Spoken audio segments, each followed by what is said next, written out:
तो यदि कोई नौटंकी बाज आप पकड़ लो और वो कहने लगे भाई पंडों का सरकार ने भेजा, तो मैं मानूंगा नहीं। हां, मानूंगा उसको जिसकी पर्ची यहां से कटी हो और हमारे यहां से वीडियो चलाया गया हो, जिसका वीडियो आपके पास सेफ हो, बात दिखा दीजिए, मैं सिर झुका के मानूंगा और आपकी सजा स्वीकार करूंगा।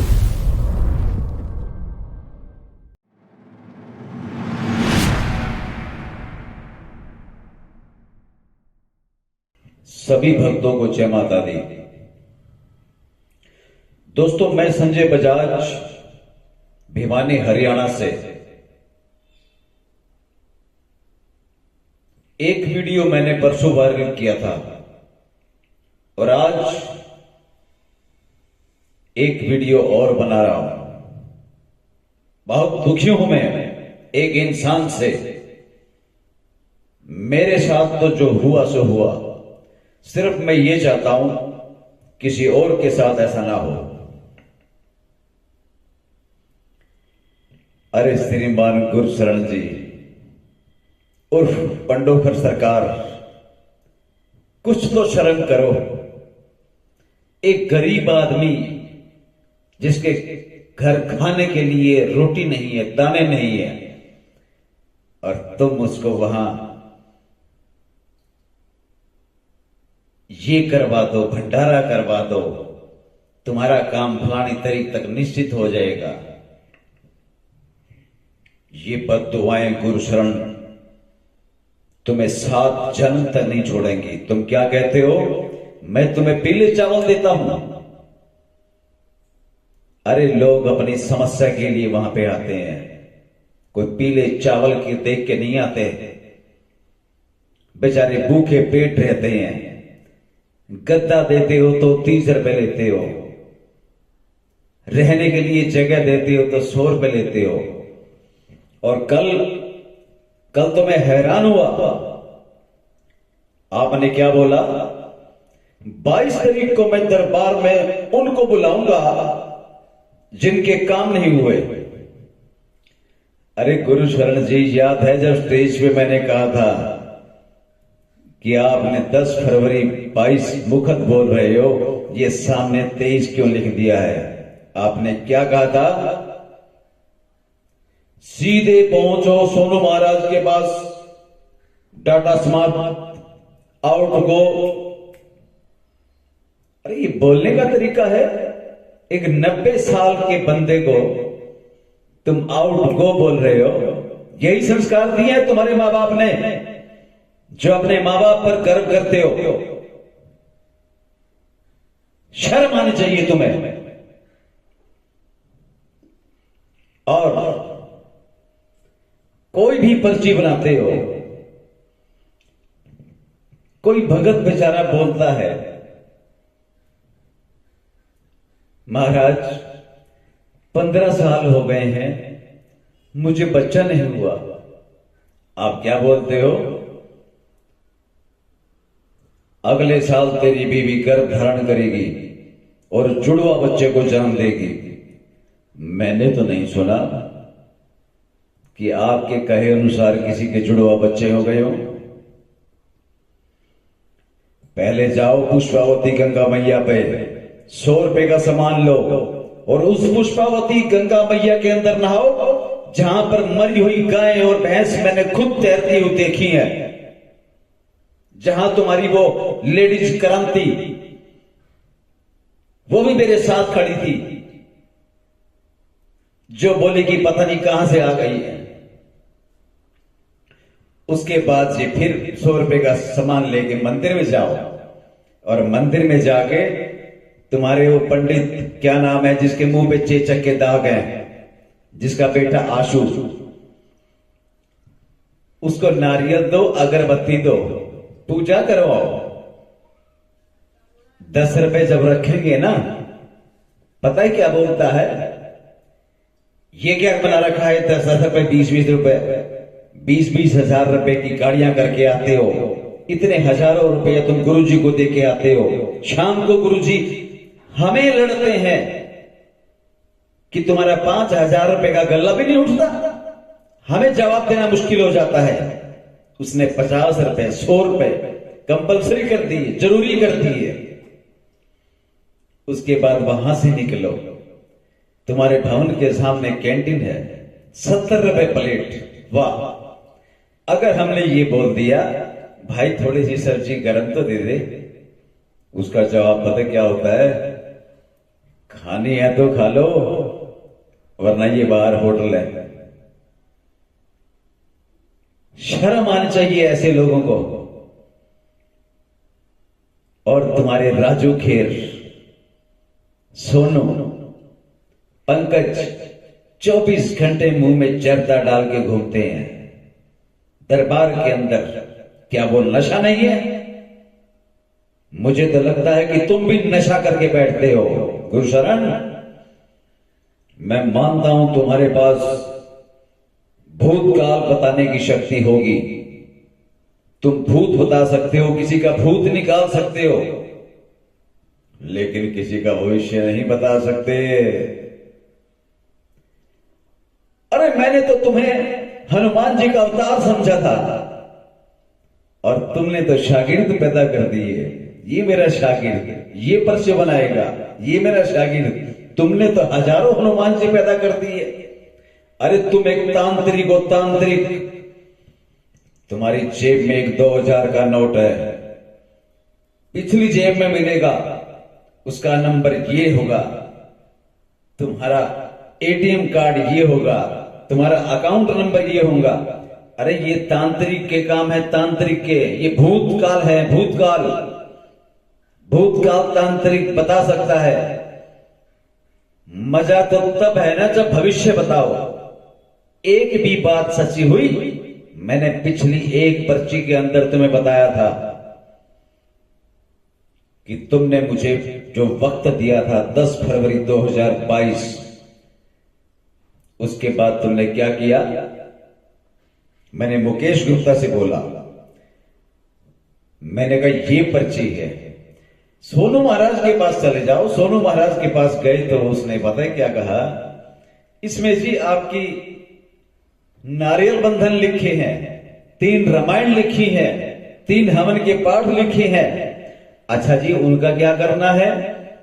रामायण के जी आपने 3300 रुपए जमा करवाने हैं। अच्छा ठीक है। हवन का क्या करना है? हवन के आपने 21,751 रुपए मुकेश गुप्ता को जमा करवाने हैं। 3 दिन हवन वहां पे किया। हमें डेट दी गई 11 फरवरी।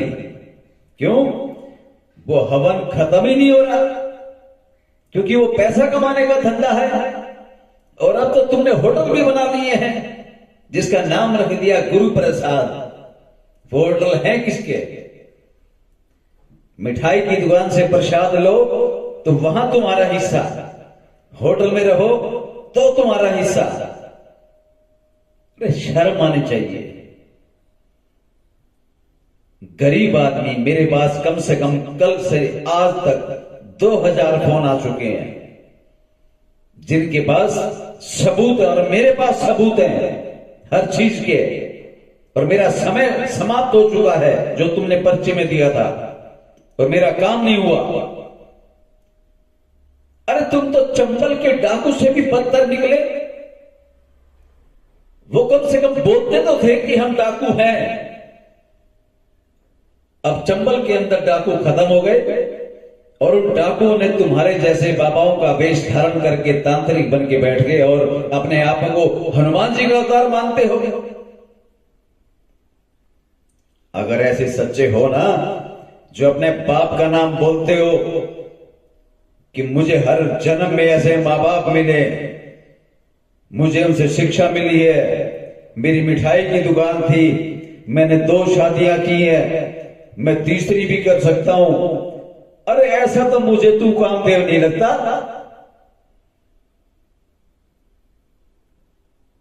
औरतें स्टेज पे आती हैं, शक्ल देख के तुम बोलते हो अरे वाह तुम तो बहुत खूबसूरत लग रही हो, कौन सी क्रीम लगाती हो? वो बेचारी शर्म के मारे चुप हो जाती है। यही सेंस है। और उसके बाद तुम क्या बोलते हो? अरे हम थोड़ा सा रिफ्रेश हो जाते हैं, मजाक कर लेते हैं। अपने घर में कुत्ता भी शेर होता है, कुत्ता भी। याद रख गुरु शरण, मैंने तुझे हनुमान जी का अवतार माना था, और ये तो मेरी एक पर्ची का काम था। जो दूसरी पर्ची कटवाई थी, मेरा वो काम भी नहीं हुआ, और मेरे 4-5 लाख रुपए में तूने पानी फेर दिया। ये तो मेरी हिम्मत थी कि मैंने खर्च कर दिए। जा उस आदमी से जाके पूछ जिसने ब्याज पे पैसा उठा के अपनी विपदा मिटाने के लिए तेरे पास आया था, और आज वो भीख मांग रहा है। अपने आप को समझता है कि मैं भगवान हूं। मंदिरों में ऑर्डर कर रखे हैं कि शाम को 5,000 रुपए का गल्ला चाहिए। तेरे सोनू शर्मा जैसे जीजे जिसको बोलने की तमीज नहीं है, उसको ये बोलो 11,000 रुपए, 21,000 रुपए, 51,000 रुपए की पर्ची। आज तुम 2 दिन से बोल रहे हो हमारे यहां पर्ची 1 रुपए से लेकर 2100 तक कटती है। 1 महीने का टाइम लेके आए। मुझे एक आदमी बता दो, एक आदमी क्या करते हो, तुम्हारा ये काम है, कहां से आ जाओ, कैसे पता चला तुम्हें? वो बोलेगा जी YouTube से पता चला। अच्छा, क्या परेशानी लाए हो? जी ये परेशानी है। अच्छा, ये लिखा हुआ है, ये तुम्हारा नाम है, ये तुम्हारे बाप का नाम है, ये तुम्हारे दादा का नाम है, तुम्हारी बीवी भी बीमार रहती है, भगवान जी सब ठीक करेंगे, हनुमान जी सब ठीक करेंगे, चलो उठो, तुम्हारा डाटा समाप्त। तुम्हारी जेब में एक 20 का नोट है, उसका ये नंबर होगा। उसको विश्वास हो गया कि वाकई गुरुजी ने 20 का नोट पता कर लिया और मेरा नंबर बता दिया, तो ये तो भगवान है। और तुम ऊपर से क्या बोलते हो? अगर वर्तमान सही है तो भविष्य भी सही होगा। अरे गुरु शरण महाराज, ये पैंतरे बंद कर दो, अब तुम्हारा अंत आ चुका है। दुखी आदमी वहां जाता है, दुखी आदमी। और 5,000 आदमियों के अंदर तुम क्या बोलते हो कि 22 तारीख को जिसके काम नहीं हुए वो यहां आए, उससे झूठ जो बोलेगा कोड़े मारे जाएंगे। अगर जिसका टाइम पूरा हो गया और काम ना हुआ हो तो तुम्हें कोड़े कौन मारेगा? तुम भी कोड़े खाओगे ना। अरे 10-10 गनमैन खड़े कर रखे हैं तुमने, कौन बेचारा बोलेगा वहां जाके? तुम अपनी गुंडागर्दी के दम पे ये काम कर रहे हो, शर्म आनी चाहिए तुम्हें। तुम्हें इन लोगों की बद्दुआ लगेगी। और अब तुम्हारा समय समाप्त हो चुका है। देखा ना राम रहीम का हाल, देख लिया ना आसाराम का हाल, देख लिया ना रामपाल का हाल। अब चौथा नंबर तुम्हारा है। मेरा नाम संजय बजाज है, मेरे साथ धोखा हुआ है,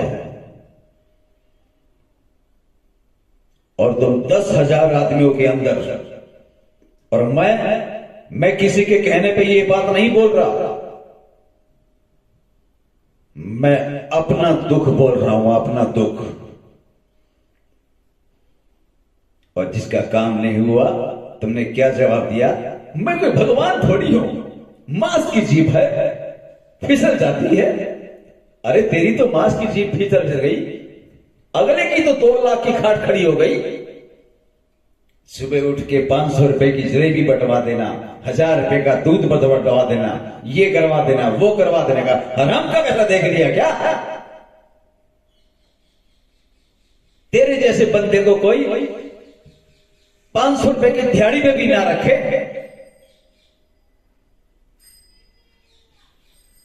और क्या कहता है तू कि मैं भिंड का शेर हूं, बुंदेलखंड का हूं। मेरे अंदर हनुमान जी के लक्षण तो आएंगे। अरे संत ऐसी भाषा बोलते हैं, हनुमान जी ऐसी भाषा बोलते थे। तू आज हरियाणा वालों से भी तेज हो गया। अरे अपने घर में तो कुत्ता भी शेर होता है। तू अपने गढ़ में ये काम कर रहा है, बाहर निकल के देख दुनिया तेरे कितनी खिलाफ है। और याद रख, किसी हरियाणा वाले के ऐसे चक्कर में पड़ गया, नामो निशान मिटा देगा। ध्यान रखना इस बात का। मेरा नाम संजय बजाज है, मेरे साथ तो जो हुआ सो हुआ। इतनी बकवास, हाँ मैंने 2 शादियां की हैं, तुम्हारे यहां हो तो बेशक तीसरी करवाओ, ये संत के काम होते हैं। पहले सीखो संत होता क्या है, संत की स्टेटमेंट क्या है। मुझसे पूछते हो तुम स्टेज के ऊपर कितने पढ़े लिखे हो? हाँ मैंने प्रेप की है, तुमसे बहुत ज्यादा पढ़ा हूं, साइकोलॉजी पढ़ी है, और तुम मुझे कहते हो कि मैं 4थी फेल, किसी को बोलते हो 5वीं फेल। अरे तुम तो किसी काम के नहीं हो, तुम तो एक तांत्रिक हो, भूत विद्या जरूर जानते हो तुम। इसका भूत उतार के उस पर चढ़ाया, उसका उतार के उस पर चढ़ाया। लेकिन ये भविष्य बताना बंद कर दो, लोगों को लूटना बंद कर दो। ये जो भवन बना रहे हो ना तुम, अपना साम्राज्य स्थापित कर रहे हो, अपना आगाज सुधार रहे हो। चौड़े में कहते हो 2 बीवियां हैं, तीसरी भी रखूंगा, 4थी भी रखूंगा। शर्म आनी चाहिए तुम्हें। औरों को शिक्षा देते हो और खुद गलत काम कर रहे हो और लोगों को बर्बाद कर रहे हो। यज्ञशाला के अंदर 21,751 रुपए बता दिए, वहां 50 बार थाली घूमती है लाइन में बिठा के। कल कुछ लोग पूछ रहे थे कि ये थाली कैसे घूमती है। अरे थाली ये एक आदमी के पास गई 10 रुपए डालो, दूसरे के पास गई 10 रुपए डालो, तीसरे के पास गई 10 रुपए डालो। ये थाली 50 बार घूमती है, 1500 रुपए ऊपर से लगते हैं। और 3 दिन वहां कैसे रहा जाता है? इतने मच्छरों के अंदर, उस गांव के अंदर जहां 4 पाई तक नहीं है, नीचे कंबल बिछा के लेटना पड़ता है, जहां रोटी नहीं मिलती, और तुम एसी में बैठते हो।